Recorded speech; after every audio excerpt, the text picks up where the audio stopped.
Hallelujah सबको जय मसीह की। आज हम पढ़ेंगे उत्पत्ति 19 का पहला।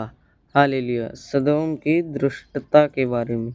सांझ को वे दो दूत सदोम के पास आए और लूत सदोम के फाटक के पास बैठा था। उनको देखकर वह उनसे भेंट करने के लिए उठा और मुंह के बल झुककर दंडवत कर कहा, हे मेरे प्रभुओं, अपने दास के घर में पधारिए और रात भर विश्राम कीजिए और अपने पाँव धोइए, फिर भोर को उठकर अपने मार्ग पर जाइए। उन्होंने कहा, नहीं, हम चौक ही में रात बिताएंगे।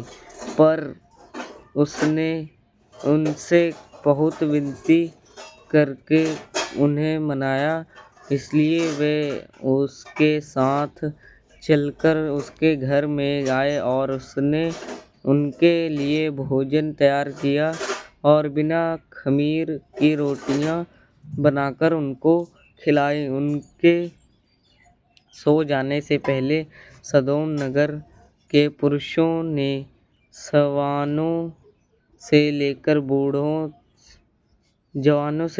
बूढ़ों तक वरन चारों ओर के सब लोगों ने आकर उस घर को घेर लिया और लूत को पुकारकर कहने लगे, जो पुरुष आज रात को तेरे पास आए हैं वे कहाँ हैं? उनको हमारे पास बाहर ले आ कि हम उनसे भोग करें। तब लूत उसके पास द्वार के बाहर गया और किवाड़ को अपने पीछे बंद करके कहा, हे मेरे भाइयों, ऐसी बुराई न करो। सुनो, मेरी दो बेटियां हैं जिन्होंने अब तक पुरुष का मुंह नहीं देखा, इसलिए इच्छा हो तो मैं उन्हें तुम्हारे पास बाहर ले आऊं और तुमको जैसा अच्छा लगे वैसा व्यवहार उनसे करो, पर इन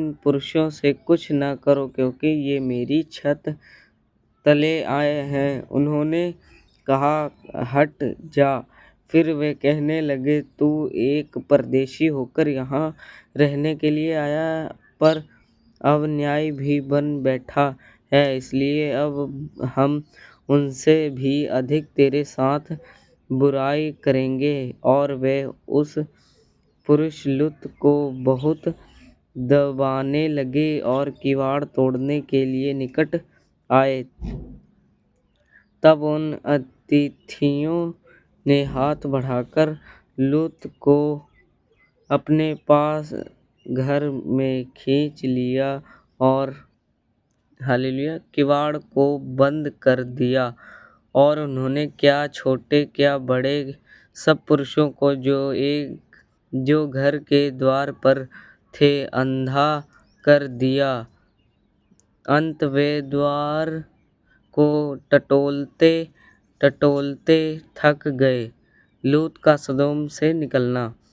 फिर उन अतिथियों ने लूत से पूछा, यहाँ तेरा और कौन कौन है? दामाद, बेटे बेटियां और नगर में तेरा जो कोई हो, उन सबों को लेकर इस स्थान से निकल जा, क्योंकि हम यह स्थान नष्ट करने पर हैं, इसलिए कि इसकी चिल्लाहट यहोवा के सम्मुख बढ़ गई है और यहोवा ने हमें इसका सत्यानाश करने के लिए भेजा है। तब लूत ने निकलकर अपने दामादों को जिनके साथ उसकी बेटियों की सगाई हो गई थी समझा के कहा, उठो, इस स्थान से निकल चलो, क्योंकि यहोवा इस नगर को नष्ट करने पर है। पर वह अपने दामादों की दृष्टि में ठट्ठा करने वाला जान पड़ा। जब पौ फटने लगी तब दूतों ने लूत से जल्दी करने को कहा और बोले, उठ, अपनी पत्नी और दोनों बेटियों को जो यहाँ है ले जा, नहीं तो तू भी इस नगर के अधर्म में भस्म हो जाएगा। पर वह विलंब करता रहा। इस पर उन पुरुषों ने उसका और उसकी पत्नी और